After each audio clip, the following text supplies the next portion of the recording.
You know what just hit me? I just realized, after spending so long trying to make sense of Final Fantasy VIII, you know what it is? It's that the Final Fantasy series has never made any fucking sense. It's always been terrible. So, you know what? Fuck Final Fantasy VIII. Fuck the whole series. We're gonna start over. I'm gonna tear this whole fucking franchise down from game one. This game's plot is retarded. Okay, so the world has gone to shit because the 4 orbs that keep the basic elemental forces in harmony have become corrupted and gone dark. These orbs represent earth, wind, fire, and water. Ooh, that's original. You know, the only way this setup could possibly be gayer is if they had a 5th orb for the power of heart. When the 5 powers combine, they summon Earth's greatest champion, Captain Planet. So anyway, 4 warriors of prophecy appear, each one holding one of the 4 burned out orbs. But who in the hell are they? Where did they come from? And where in the fuck did they manage to get the 4 orbs that hold the destiny of the entire world? You'd think they keep those locked up or something. Now, most normal people played through this game exactly one time with a well-balanced party of characters, and that was fucking it. I mean, afterwards, yeah, you might go to your friends and tell them how fucking lame this game was, but then one of your friends would say, I liked it, man. You know what I should do? Is play through this game with, like, 4 black belts. Now, that'd be fucking hardcore. It'd be like 4 Bruce Lees, and then one of your friends would be like, no way, man. You know what'd be really hardcore? Is if you could, like, beat it with 4 white mages. Now that'd be awesome, man. And then you'd be like, that's fucking retarded. Who would be that fucking lame? So now you get curious and you look on YouTube and Jesus Christ, someone's actually done it.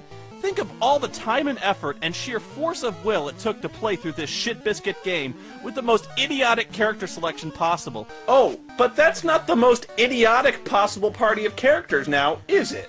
Oh, but wait, you can come up with something even stupider now, can't you? What if you only tried it with 1 character, like, let's say, 1 red mage? Fuck! Okay, what about 1 thief? Oh my god. Okay, what about the worst possible thing you could do? 1 white mage? Holy shit! And then, of course, not content with wasting your own weeks of spare time with this masturbatory bullshit, you feel compelled to post it on YouTube as some kind of immortal shrine to your own sadness.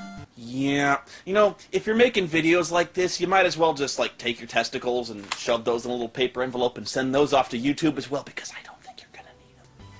Anyway, the first thing you gotta do is rescue a princess from some evil knight named Garland. So you gotta run around leveling up and buying gear, because even though they're the warriors of destiny with the all-powerful elemental orbs, they're still first level and they're buck naked with no magic or weapons at all. How disheartening is that? You put out a call for heroes, and these 4 totally unarmed and unqualified adventurers show up at the doorstep. We're the Warriors of Destiny, but we're kind of broke at the moment. My paycheck doesn't come in till Friday. Could you, like, loan me a longsword or something? So you spend about a half-hour or so grinding out levels, and that's when you run into the broken-ass combat system that plagues you through the entire game. Why? Well, first you assign attack orders to all the members of your party. So, one guy hits, and then another guy hits, and then, uh-oh, the monster's dead. Then the next guy in line just walks forward and... what? He just attacks empty space? Yeah! If the monster dies in the middle of the round, and previously you assigned a guy to attack it, that guy will continue to just blindly march forward and attack the space where the guy used to be. He just stands there and waves his sword around and completely wastes his entire turn. What the fuck is that shit? Why would they do that? What are they doing? Attacking the darkness? Why wouldn't they just attack the next monster in line like, oh, I don't know, every single other RPG ever made? So, you go over, beat Garland's ass, you save the princess, and just wait till you get a load of these assholes. A grateful king decides to thank you by building a bridge in your honor. Ooh, thanks, your highness. That'll surely pay the rent this month. Quick, let's all go take a picture out in front of it. The real icing on the cake is the princess, this cheapskate bitch. You know what she does to thank you for saving her from the evil Dark Knight? She gives you a loot. A loot? A fucking loot? I run over, bust my fucking ass to save his only daughter from an evil fucking knight, fighting fucking skeletons and spending my own fucking money on swords and shit, and the best he can do is give me a fucking guitar?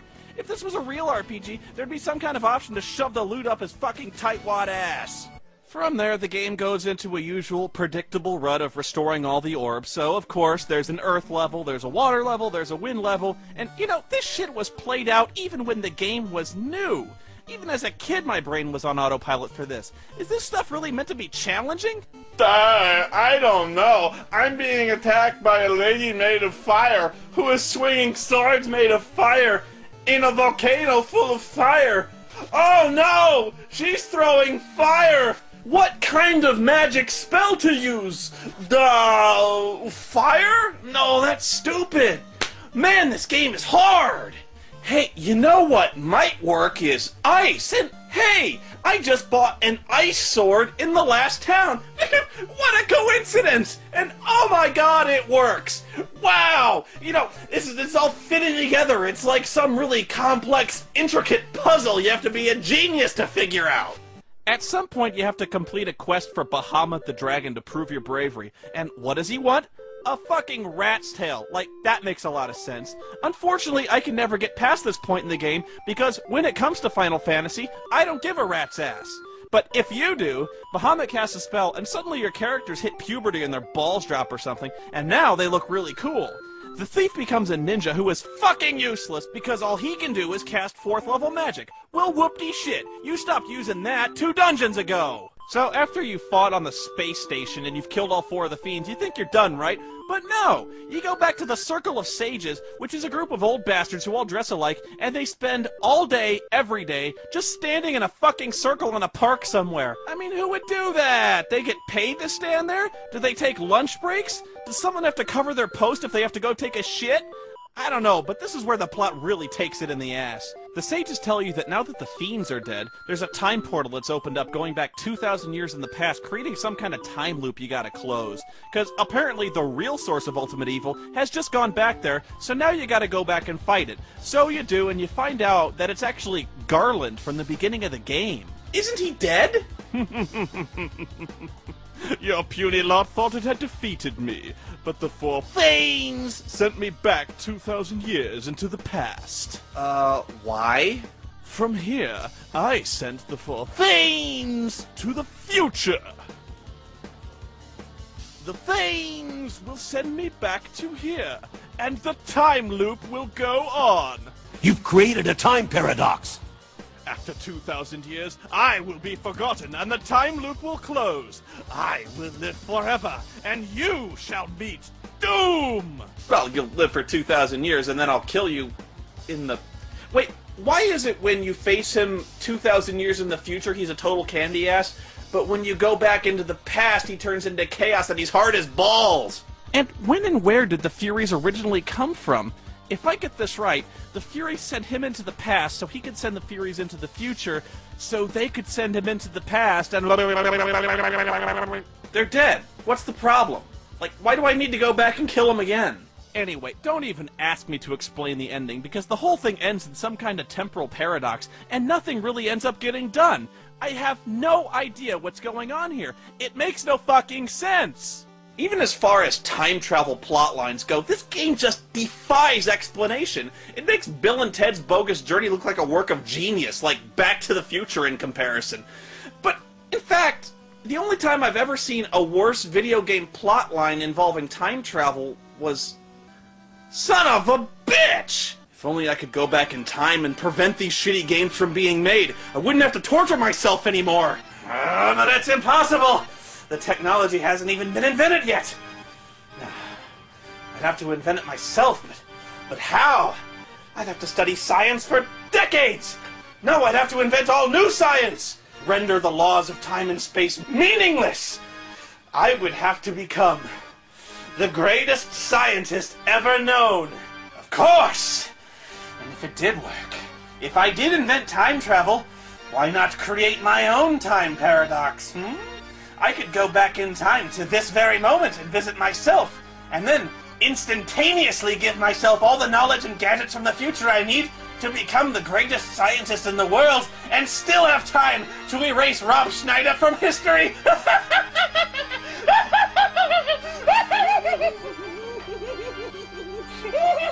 It's you! It did work. What's up, Doc?